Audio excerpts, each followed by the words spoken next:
The sun dipped low over the vast African savanna, painting the grasslands gold and red. The air shimmered with heat, and a soft wind carried the distant roars of lions and the cries of vultures circling high above. In this raw, untamed world, long before cities, language, or tools, lived a mother and her child. They were part of a small band of early hominins, fragile beings trying to survive in a land ruled by teeth and claws. The mother, lean and strong, had eyes that missed nothing. Her name was not spoken. There were no words yet, but her instinct was powerful. Her child, barely 2 seasons old, clung to her fur-covered back as they moved through the tall grass. His grip was weak.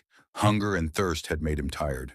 Their group had moved north days ago, following the smell of rain and the promise of fruit trees. But the rains had not come. That evening, as the mother scanned the land for food, she spotted a cluster of trees near a dry riverbed. Her nostrils flared. She smelled something sweet, the faint scent of ripe berries. She hurried forward, the child bouncing on her back. But when she reached the grove, she froze. A pack of saber-toothed cats lay near the trees, resting in the shade. One of them raised its head, its yellow eyes catching the dying light. The mother's heart pounded. She crouched low, clutching the child close to her chest. She could not fight such predators, and yet she could not turn back. The berries were the only food for miles. She waited until darkness fell.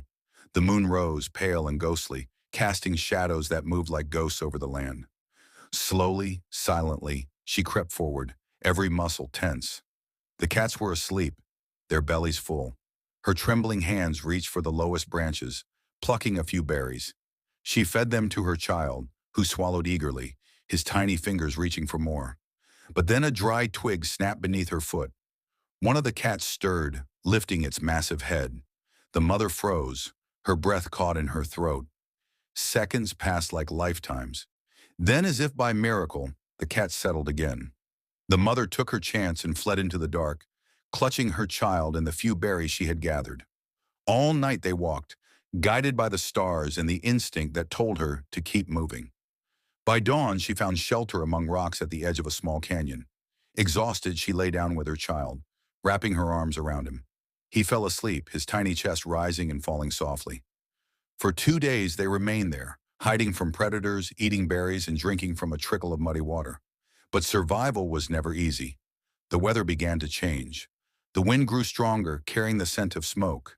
The sky turned strange, dark and red, though the sun still shone.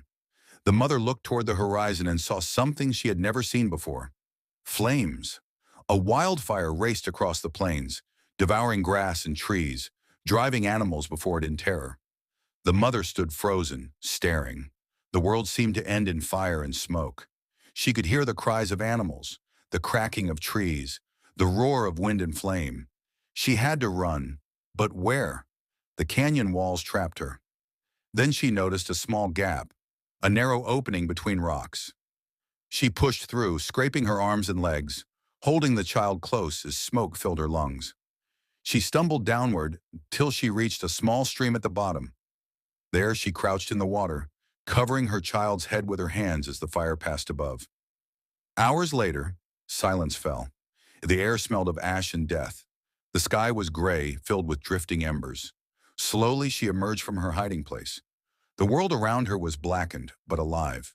The fire had cleared old growth, leaving seeds exposed. In the distance, she saw small green shoots pushing through the ashes. She touched the child's cheek.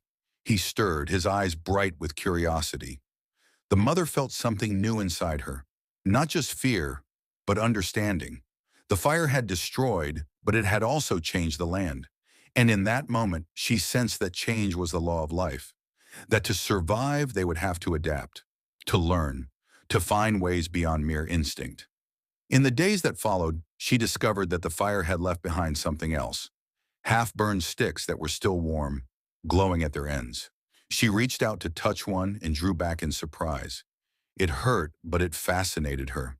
The child, watching, laughed softly, a sound like the first whisper of human curiosity.